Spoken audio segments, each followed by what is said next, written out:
Okay, so we have our next vlog on the next episode. I don't remember what it's called. First in his name. Yes, that's what it's called. Anyways, so a bunch more interesting stuff happens. I'm gonna have to stop saying that because... Interesting seems to be our favorite word. Well, it just happens every episode. That's why we watch the show. I know. So why do I feel the need to point it out? I don't know, but I'm gonna try and stop. Tommen is king now! Woohoo! The one decent Lannister! Well, he hasn't had a chance to turn into an asshole yet. You never know. He's, like, nice, and that's what they were talking... Yeah. Cersei and Marjorie were talking about that, how Marjorie's just like, oh, I'm in mourning still for Joffrey, and Cersei's just like, he was my firstborn. He was an asshole. I'm fully aware of this. He would have been your problem. Tommen's a sweet kid, and everybody. And she's like, yeah, he is. And then they're kind of like, well, we kind of agree on this. We're seeing eye to eye on something. You're marrying my brother. You're marrying my son. Does that make you my sister or my mother? And you can just see, like, the Cersei eye twitch, just like, I will burn you. There's been a lot of discussion about how Cersei is kind of being, like, shoehorned just to be like, I just want to take care of my children in this show. And that'll change. Like, definitely they're kind of showing that her main thing is, I just want to keep my power because my power is, like, she kept Robert around because she knew that if Robert, her claim, like, Robert's gone, she's not. Well, I guess with having having Joffrey at a decent enough age. I don't know, it's... Cersei, the thing about Cersei is she doesn't think things through. Like, she comes up with these brilliant plans and just plans them halfway, and it's just like, I can wing it from here. Like, but no, you can't. No! You're smart. You've proven you're smart, and you're manipulative, and you can hold your own. Just keep doing, like, keep sitting and thinking through your plans, woman. Yeah. Anyways. But anyways, she's an interesting character. I love her and I hate her. And I like her better in the book just because you get to see her perspective and her just, like, generation into, like, yes, I'm doing everything, yes.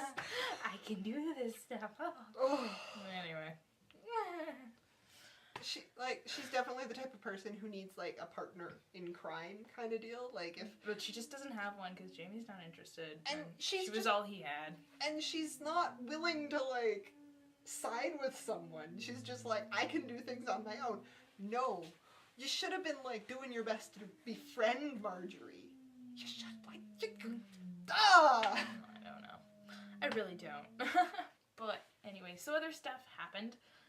Jon's assault on Craster's Keep, which kind of sounds like a video game, but I can actually, like, see it, like, you know, playing out, like.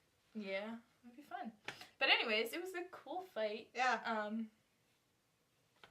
Okay, Yeah, so the guy, what's his name? Carl? What's his name? Carl. I think his name was Carl. If his name wasn't Carl, that's what we're calling him Carl. Carl, who's, like, the guy one of, like, the head mutineer guy. Who's a dick. He's from Pacific Rim. He's the dirty British guy in Pacific Rim. And when she told me that, I was just like, oh, he is! Oh my god, he's a really good actor! And, like, I love it because he has a fight with Jon Snow, and he mentions earlier on, like, oh, you know, when I was in King's Landing, there was a legend about me because I'm, like, good with knives. And I'm just like, oh, I bet you are, buddy. Talking yourself up. And so, like, Jon Snow comes in to fight him, and he pulls out these knives, and it's like... And Jon Snow's just like, I'm doomed. But he got his ass saved. That's what he did. Like, clearly this guy knew what he was doing, and if it wasn't for the one wife, like Craster's wife, Jon Snow would have kicked the bucket. Bit the bullet. Oh boy. There was Bran. Yeah, Bran and Jojen and Mira. In trouble. Bran takes over Hodor's mind. Yeah, and so we now get to wade into the funny moral gray area of... This whole book is a moral gray area. It's not like we're waiting anymore. We're in, okay? We're knee deep in We're not even knee deep. We're just... We're treading water. Yes. Trying to stay...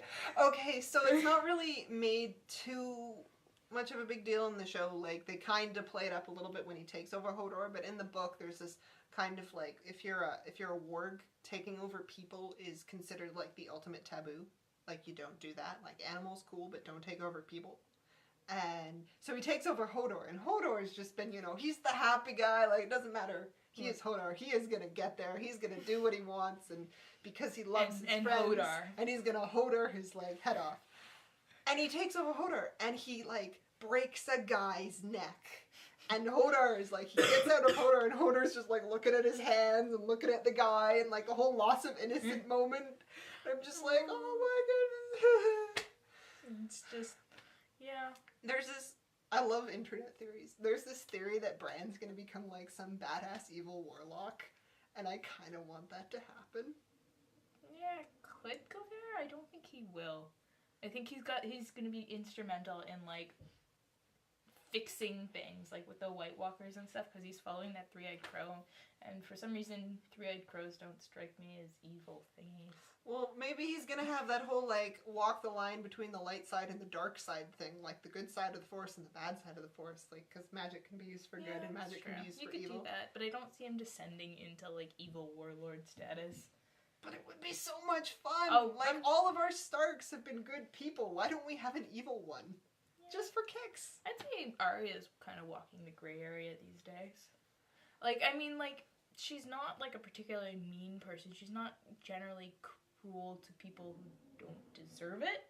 But she's definitely she's on a path for vengeance that's gonna... Well, and also Arya's always had that characteristic where she's willing to do whatever she can to get what she wants. Like, she was being brought up to be a lady, and yet she was doing all the stuff that wasn't ladyish. With Bran, though, he was like a sweet guy who just, he's had so much bad happen to him that he could have that, like, that vengeance in him, too, with the level of power that he's kind of showing to have. That could be dangerous. Yeah, I just don't think he's gonna... That's just... It's a theory. It's a valid theory. I just don't think that's what's gonna happen. Imagine, like, if it just, like, it's him versus, like he, like, hooks up with the White Walkers, and then it's, like, it's the Khaleesi with her dragons versus Bran with his White Walkers, like, Mortal Kombat! Okay.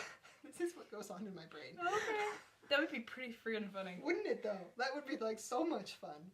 I can just, I don't know. It's just everyone else is, like, in the middle, like, between this, and everyone else just gets it. Like, ice and fire. They're just like, oh my god. And then, I'm picturing, like, one of those simulations they use to, like, film Lord of the Rings battle sequences, where they set the orcs, and the orcs got smart. And they went over the top and, like, took over Helm's Deep. Yeah. Oh, that's what I'm seeing in my head. It's kind of fun. Okay, other episode moments of note are Lysa Arryn being creepy. She's talking to Sansa, and it's like, oh, your mother used to like sweets, and then she, like, gets like, have you been sleeping with Peter? And you were like, whoa!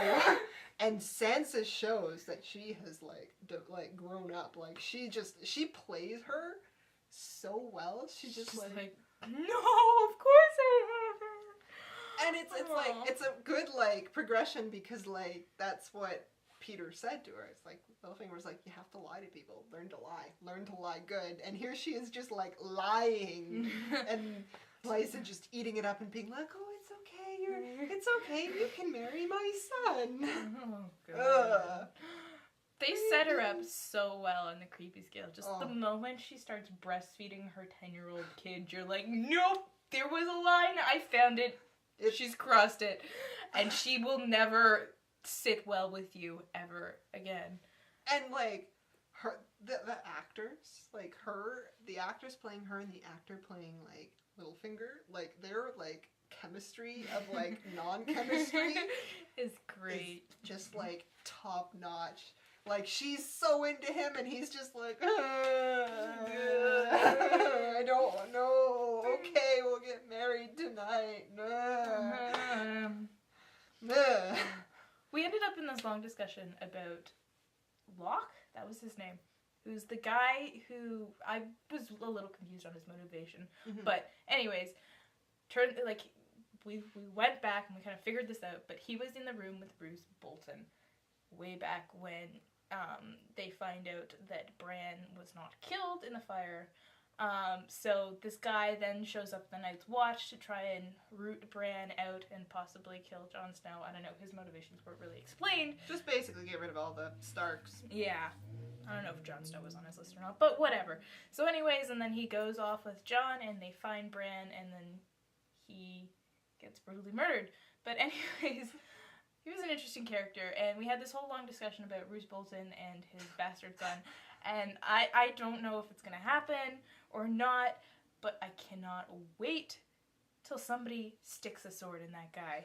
Him and his son. I'm just waiting, like, we haven't really spoken in any of our vlogs really about, like, the Theon Roose Bolton kind of story. I don't know what it is, we just always forget about it, but, like, that bastard, whatever, Snow, like, I forget his first name, Roose Bolton's kid, he just freaks me out on, like, a level, just how creepy he is, just, like, ugh. Oh, he's just a nasty piece of work.